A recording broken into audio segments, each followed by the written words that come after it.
We're going to begin with the Liberal Party and Mark Carney, who began with a $4 billion promise to invest in housing. Really, his strategy is going to be in incentivizing municipalities with $4 billion to speed up the process of getting a building permit. And he believes that elimination of red tape by incentivizing the municipalities is going to be the best way to go. He's also looking at removing GST on new apartment buildings and co-op housing.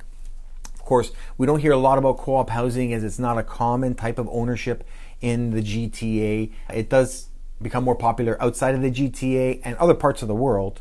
Cooperative housing is common, but I'll jump into that in another video. What I would say is that investment may not be as applicable to most people. Another thing that Carney's looking at is the utilization of federal lands for houses. So basically property that the federal government, the Crown Corporation, owns.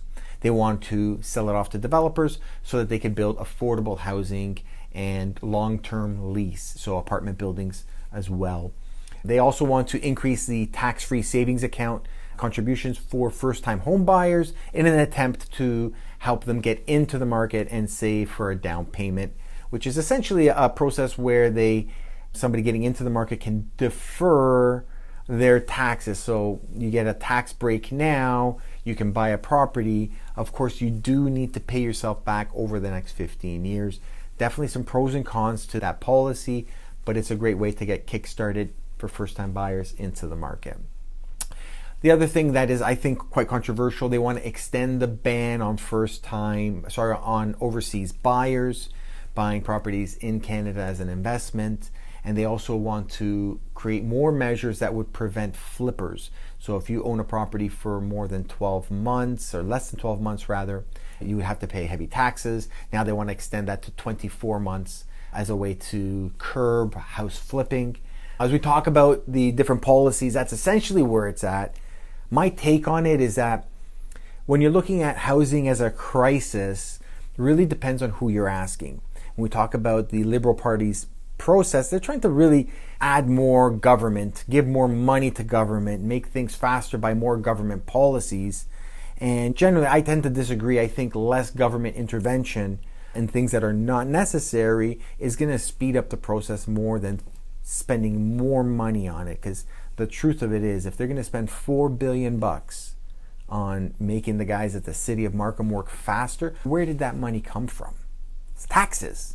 So you're going to have to pay more taxes so that the people at the municipality can speed up your building permit so that we can have more houses and maybe more congestion, more traffic, more. You see what I mean? There's a lot more to the housing crisis than just houses. Schools, some of them are overpopulated. We look at community centers and parks within the community, not as prevalent as they were in the 1970s.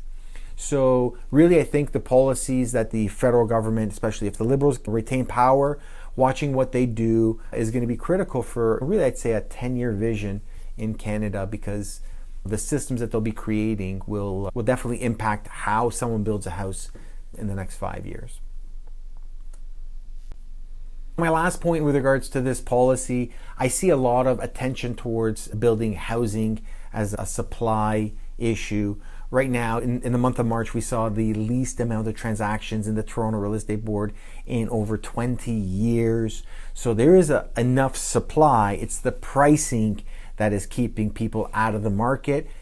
And more importantly, put a star on this, it's the uncertainty in the marketplace that is creating havoc for home sellers trying to dump their home.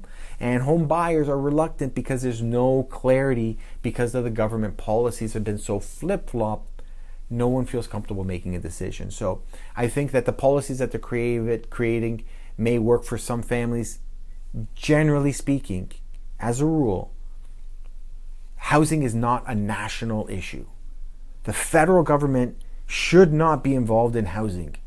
What somebody needs in housing supply in Nunavut is not the same as St. John's or Sudbury or Kensington Market, Toronto. You cannot have somebody with one magic wand solve all of our problems. Housing should be a municipal and provincial problem. And there's policies that they could be doing to speed it up We can't be looking at big brother, big sister in Ottawa to solve the problems we have within a specific municipality.